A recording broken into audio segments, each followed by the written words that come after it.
नमस्कार दोस्तों, आप सभी का स्वागत है आपके अपने चैनल कहानी जंक्शन इटावा में। आज हम लेकर आए हैं एक ऐसी दिव्य प्रेम कथा जो सिर्फ प्रेम ही नहीं बल्कि भक्ति, विश्वास और साहस का अद्भुत उदाहरण है। श्री कृष्ण और रुक्मिणी जी की कहानी।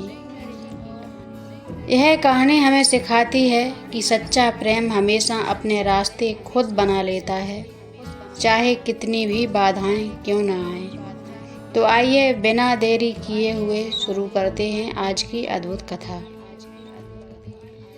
विदर्भ देश के राजा भीष्म के यहाँ एक अत्यंत सुंदर और गुणवान कन्या का जन्म हुआ, जिसका नाम रखा गया रुक्मिणी। रुक्मिणी बचपन से ही बहुत तेज, दयालु और धार्मिक स्वभाव की थी।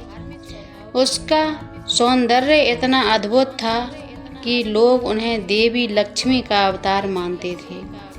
जैसे जैसे रुक्मिणी बड़ी हुई, उनकी सुंदरता और गुणों की चर्चा पूरे आर्यावर्त में फैल गई। दूर दूर से राजा और राजकुमार उनसे विवाह करने की इच्छा रखने लगे, लेकिन रुक्मिणी का मन किसी और में बस चुका था।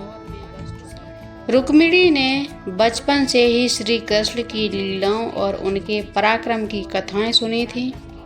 कंस वध, गोवर्धन लीला और उनके दयालु स्वभाव की बातें सुनकर रुक्मिणी के मन में उनके प्रति गहरा प्रेम उत्पन्न हो चुका था। धीरे धीरे यह प्रेम भक्ति में बदल गया। रुक्मिणी मन ही मन श्री कृष्ण को अपना पति मान चुकी थी। वह हर दिन भगवान से प्रार्थना करती कि हे प्रभु, यदि मेरा प्रेम सच्चा है तो आप ही मेरे पति बने। रुक्मिणी के बड़े भाई रुकुम को श्री कृष्ण से बहुत द्वेष था। वह चाहता था कि रुक्मिणी का विवाह चेदि नरेश शिशुपाल से हो, जो एक घमंडी और क्रूर राजा था। राजा भीष्मक अपने पुत्र के दबाव में आ गए और उन्होंने रुक्मिणी का विवाह शिशुपाल से तय कर दिया। जब रुक्मिणी को यह पता चला तो उनका हृदय टूट गया, लेकिन उन्होंने हार नहीं मानी। रुक्मिणी ने एक ब्राह्मण के हाथों श्री कृष्ण के लिए एक गुप्त पत्र भेजा। उस पत्र में उन्होंने लिखा, हे द्वारिकाधीश, मैं आपको अपने हृदय से पति मान चुकी हूँ। यदि आपने मुझे स्वीकार नहीं किया तो मैं प्राण त्याग दूंगी। कृपया आकर मेरा हरण करें और मुझे इस अनचाहे विवाह से बचाएं। ब्राह्मण उस पत्र को लेकर तुरंत द्वारिका पहुँचे और श्री कृष्ण को सौंप दिया। पत्र पढ़कर श्री कृष्ण मुस्कुराए। उन्होंने तुरंत निर्णय लिया कि वह रुक्मिणी को अवश्य बचाएंगे। उन्होंने अपने रथ को तैयार किया और अपने बड़े भाई बलराम जी के साथ विदर्भ की ओर प्रस्थान किया। विवाह से पहले रुक्मिणी देवी मंदिर में पूजा करने गई।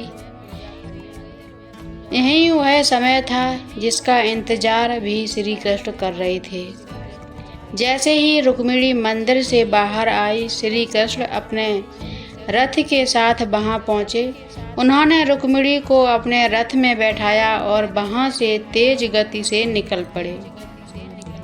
यह दृश्य देखकर सभी राजा स्तंभ रह गए। जब रुकुम और शिशुपाल को इस बात का पता चला तो वे क्रोधित हो उठे। उन्होंने अपनी सेना के साथ श्री कृष्ण का पीछा किया। रास्ते में भयंकर युद्ध हुआ। श्री कृष्ण ने अकेले ही सभी राजाओं को पराजित कर दिया। रुकुम ने कसम खाई थी कि वह अपनी बहन को वापस लाएगा। वह श्री कृष्ण के सामने युद्ध करने आया, लेकिन श्री कृष्ण ने उसे आसानी से हरा दिया। रुक्मिणी ने अपने भाई के प्राणों की रक्षा के लिए श्री कृष्ण से प्रार्थना की। तब श्री कृष्ण ने रुकुम को जीवित छोड़ दिया, लेकिन उसका घमंड तोड़ दिया। इसके बाद श्री कृष्ण रुक्मिणी को द्वारका ले आए। वहाँ बड़े ही धूमधाम से उनका विवाह संपन्न हुआ। पूरी द्वारका नगरी इस विवाह की साक्षी बनी। देवताओं ने भी इस दिव्य मिलन पर पुष्प वर्षा की। रुक्मिणी जी श्री कृष्ण की प्रमुख रानी बनी। वह बहुत ही आदर्श पत्नी थी, विनम्र, सेवा भाव से भरपूर, धर्म का पालन करने वाली। श्री कृष्ण भी उनसे बहुत प्रेम करते थे और उनका बहुत सम्मान करते थे। उनका जीवन प्रेम, भक्ति और आदर्श का प्रतीक बन गया। इस कहानी से हमें कई महत्वपूर्ण बातें सीखने को मिलती हैं। सच्चा प्रेम कभी हार नहीं मानता। भगवान पर विश्वास रखने से हर संकट दूर होता है। साहस और सही निर्णय जीवन बदल सकते हैं। अहंकार का अंत हमेशा निश्चित है, देर कितनी भी हो जाए। तो दोस्तों, यह थी श्री कृष्ण और रुक्मिणी जी की अद्भुत प्रेम कथा। अगर आपको यह कहानी पसंद आई हो तो वीडियो को लाइक, शेयर और चैनल को सब्सक्राइब ज़रूर करें। आपके एक सब्सक्राइब करने से हमारा हौसला बहुत बढ़ता है। ऐसी ही और पौराणिक और प्रेरणादायक कहानियों के लिए हमारे साथ जुड़े रहिए कहानी जंक्शन इटावा के साथ। धन्यवाद। जय श्री कृष्ण।